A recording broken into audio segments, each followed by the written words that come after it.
नमस्कार दोस्तों, मैं अरविंद कुमार स्वागत करता हूं आज के इस नए वीडियो में। अगर आप ज़मीन खरीदने या बेचने की सोच रहे हैं तो यह वीडियो आपके लिए बहुत ही ज़रूरी है, क्योंकि अब ज़मीन की रजिस्ट्री, लैंड रजिस्ट्री के लिए 5 ज़रूरी दस्तावेज अनिवार्य कर दिए गए। ठीक है, लैंड रजिस्ट्री के लिए 5 जो डॉक्यूमेंट है वो ज़रूरी है। अब वो डॉक्यूमेंट क्या क्या आइए जानते हैं। ठीक है, तो अगर ये डॉक्यूमेंट आपके पास नहीं होंगे तो आपकी ज़मीन की रजिस्ट्री अटक सकती है। तो आइए जानते हैं कौन से हैं वो 5 दस्तावेज और क्यों है ज़रूरी। सबसे पहला जो डॉक्यूमेंट है, आधार कार्ड।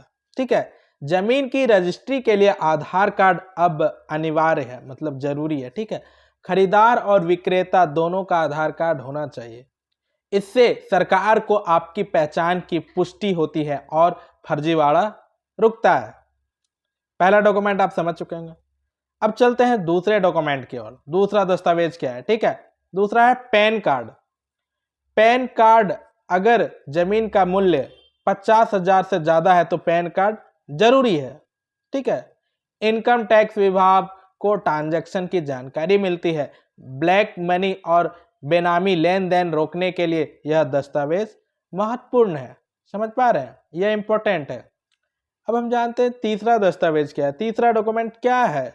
जमीन से जुड़ा खसरा, खतौनी, रिकॉर्ड ऑफ राइट्स, ROR। यह डॉक्यूमेंट साबित करता है कि जमीन असली मालिक की है। समझ पा रहे हैं? इससे जमीन का एरिया, गाटा नंबर और मालिक का नाम साफ हो जाता है। ROR से सब कुछ पता चल जाता है, इस जमीन का मालिक कौन है, किसका है। ठीक है, खरीदार को यह जरूर चेक करना चाहिए ताकि आगे कोई विवाद ना हो। अगर आप जमीन खरीद रहे हैं तो उसका ROR चेक कीजिए, सही है या नहीं है। ठीक है, रिकॉर्ड ऑफ राइट। अब चौथा डॉक्यूमेंट क्या है? एग्रीमेंट टू सेल, बिक्री अनुबंध। ठीक है, सेल एग्रीमेंट। यह डॉक्यूमेंट खरीदार और विक्रेता के बीच हुए सौदे का सबूत होता है। इसमें जमीन की कीमत, पेमेंट डिटेल और शर्तें लिखी होती है। रजिस्ट्री के समय यह दस्तावेज जरूरी होता है। ठीक है, जब भी आप रजिस्ट्री करवाएंगे तो ये डॉक्यूमेंट आपका क्या होगा? जरूरी होगा। समझ पा रहे हैं? अब जानते चलते हैं कि लास्ट और आखिरी 5वां डॉक्यूमेंट क्या होगा। 5वां दस्तावेज क्या है? ठीक है, पासपोर्ट साइज फोटो और signature, photo and signature proof. ठीक है, रजिस्ट्री ऑफिस में खरीदार और विक्रेता दोनों की फोटो और हस्ताक्षर जरूरी है।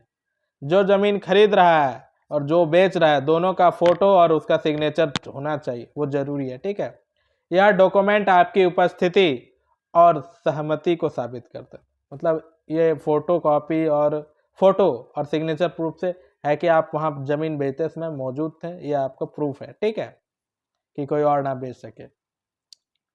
अब कुछ इंपॉर्टेंट बातें हैं। ठीक है, कुछ महत्वपूर्ण बातें आपको हम बताना चाहते हैं। खरीदार को NOC, नो ऑब्जेक्शन सर्टिफिकेट और जमीन पर कोई बकाया टैक्स ना हो, यह भी चेक करना चाहिए। ठीक है, खरीदार को NOC, नो ऑब्जेक्शन सर्टिफिकेट और जमीन पर कोई बकाया टैक्स ना हो, यह चेक करना बहुत ही इंपॉर्टेंट है। ठीक है, जब भी आप जमीन खरीदे तो NOC चेक कर लें उसका। बैंक से लोन पर खरीदी गई जमीन के लिए बैंक का नो ड्यूज सर्टिफिकेट भी हो सकता है। ठीक है, नो ड्यूज सर्टिफिकेट भी वो चेक कर लीजिएगा। हर राज्य की अपनी गाइडलाइंस हो सकती है, लेकिन ये 5 डॉक्यूमेंट पूरे भारत में बेसिक और जरूरी है। समझ पा रहे हैं? तो दोस्तों, अगर आप जमीन की रजिस्ट्री कराने जा रहे हैं तो इन 5 जरूरी दस्तावेजों को पहले से ही तैयार कर लें। इससे आपका काम आसान होगा और कोई दिक्कत नहीं होगा। समझ पा रहे हैं? अगर आपको यह जानकारी उपयोगी लगी हो तो वीडियो को लाइक करें, शेयर जरूर करें और चैनल को, अगर चैनल पर पहली बार आए तो चैनल को सब्सक्राइब करना बिल्कुल ना भूलें।